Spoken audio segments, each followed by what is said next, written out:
What the are they thinking over there in Cucamonga land? When the two, well, I can't say the two of the biggest stars in wrestling are AEW talents that honestly, in Cody's case, no disrespect to him, didn't move the needle at all.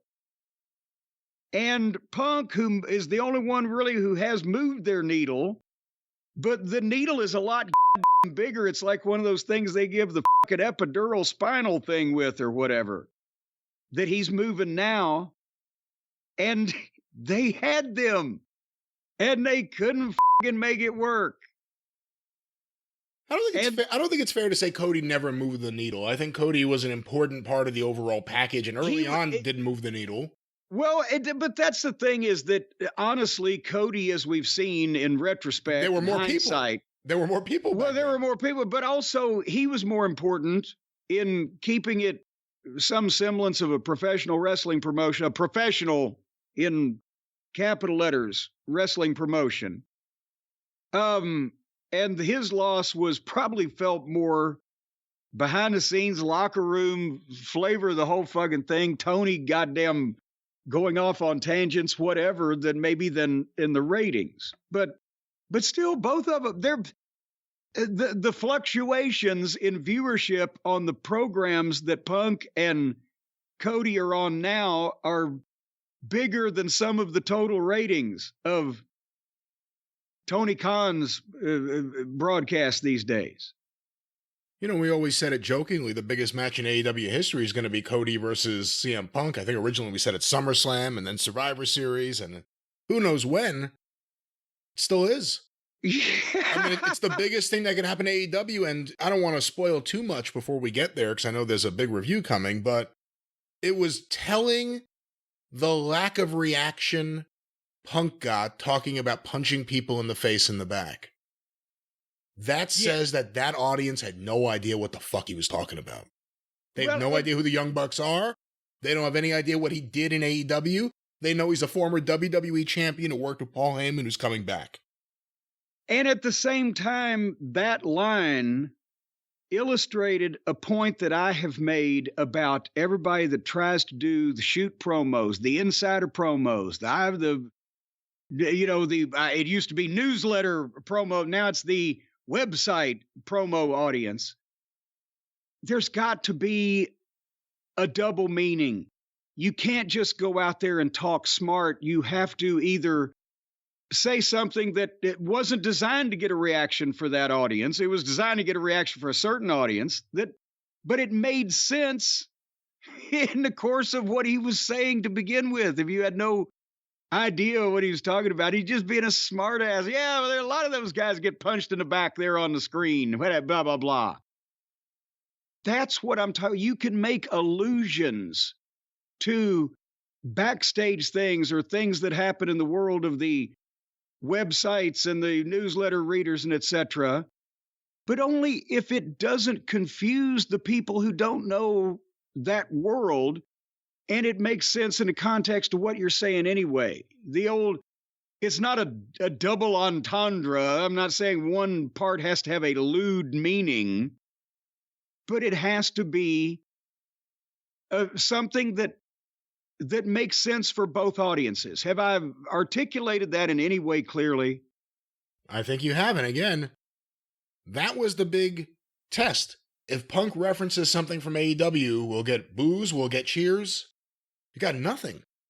Everything else got a big reaction in that promo. So that's really telling. And bear in mind, he wasn't going for a big pop on that line because you could tell the way that he kind of tossed it off. I'm not saying he was. But that was the opportunity to gauge what the audience reaction was more than something Punk was trying to set up for an audience reaction. Yes, and I'm not saying you were, but some people are going to say that. Or he didn't get any reaction with that. That means that they don't agree with him. No, it means that it wasn't designed to get a reaction because that audience, and especially that live audience there, the WWE faithful, they didn't really know. There was I'm sure the contingent in there that went, oh.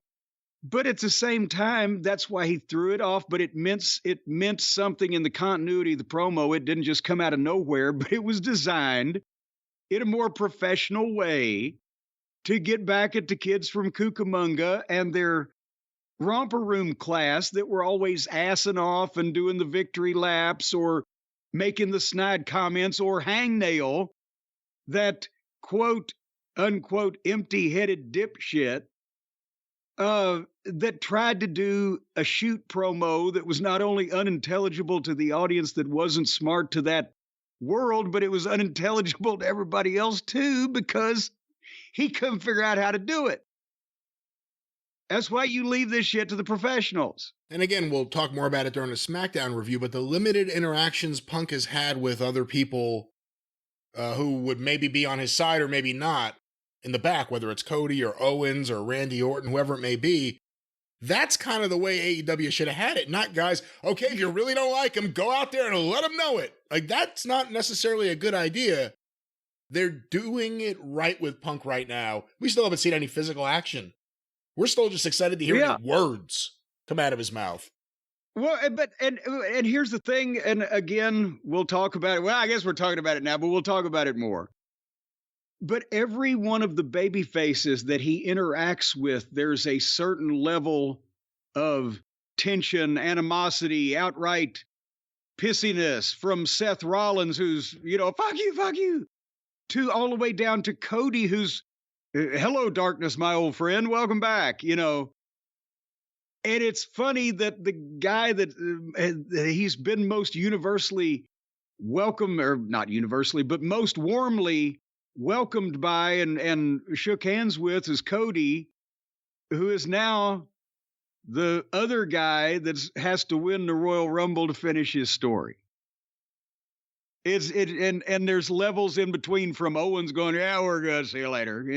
Fat fuck, go ahead, whatever. This is what they did with the Bloodline like a year ago. There are so many options to get somewhere. Any of them being plugged in are interesting, and you can't wait to see what it is.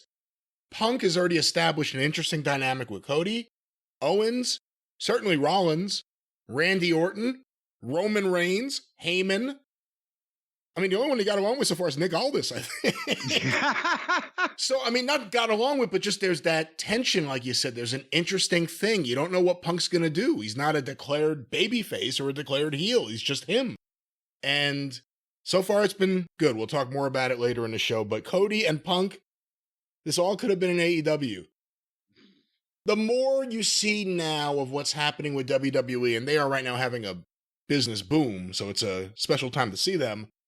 And then you see what's happening in AEW. It's one is going one way, one has gone around the hill and is going down the other way. But by the way, I will say one thing. Punk will be very respectful of Aldis in a physical manner, because they've already had Orton RKO him, and they're not going to go just punching up their goddamn general manager with no retort with everybody on the roster, like would probably be happening over on the other side of the street. But anyway, we will move along. On the other side of the street, we would hit him with a Canadian destroyer, and then the other guy would get up and do the same thing to him. On the other side of the street, I thought you were going to say he'd probably hit him with a truck.